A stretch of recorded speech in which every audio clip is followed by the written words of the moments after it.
Hello everyone, and welcome back to the Shipyards. I'm Commander Exorcist. Welcome to another episode of the After Action Report, my weekly show where I go over the news and happenings in the Space Engineers universe. Before we get started, if you enjoy the content I create on this channel, then be sure to like the video, subscribe to the channel, and make sure that notifications are turned on so that you don't miss any of my Space Engineers content. Let's see what's going on out there.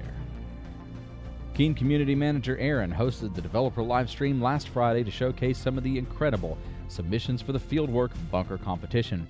Although only a small selection of bunkers were shown, the level of detail and functionality was truly next level. According to reports, there were 50 submissions for the competition, and although it appeared that the results of the competition would be announced during the livestream, the winners were instead revealed on a social media post and via an update in the community livestream page on the official Space Engineers website on Wednesday morning. The first 5 winners will receive a combination of Space Engineers game keys and merchandise, while the final 5 winners will receive keys for all Space Engineers DLCs and a copy of SE2. You'll find a link to the winner list, of which I am not included, in the description below. In this week's Dev Diary, Merrick addressed potential concerns about the merging of the Sandbox and Story modes in SE2 that was announced last week. Apparently, the proposed merger of the two modes brought about some extensive and passionate conversations across the community. Personally, I'm not surprised by the thundering response to the announcement on both sides of the aisle. The question of whether Space Engineers needs a developer-provided campaign or not has been a topic of discussion in the community for quite some time, and quite passionately. One, in fact, that might be worthy of its own separate commentary video. Now, Merrick reinforced in this week's diary that the campaign mode remains an optional feature. The choice to accept NPC missions or engage with the features that advance the storyline campaign are entirely at the player's discretion. The intention is not to force players into a particular style of play, but to offer alternatives for players that might be looking for a specific type of story-driven campaign scenario. Additionally, the variety of missions available to the player will vary based on the type of desired activity.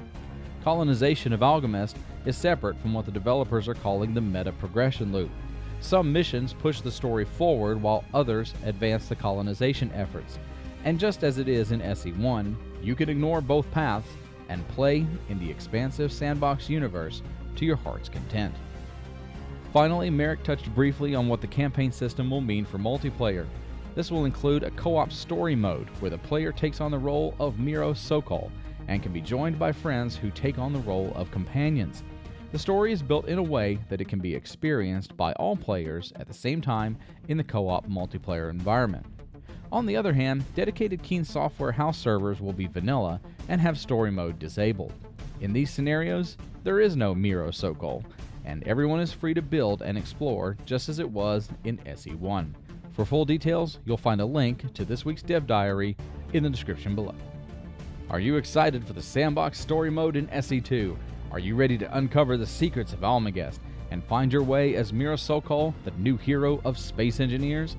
And did you place anywhere between 11 and 50 in the Fieldwork Bunker competition? Let me know in the comments below, and I'll be back next week with more Space Engineers. Until then, I'm Commander Exorcist. Take care, fly safe, and I'll see you out there.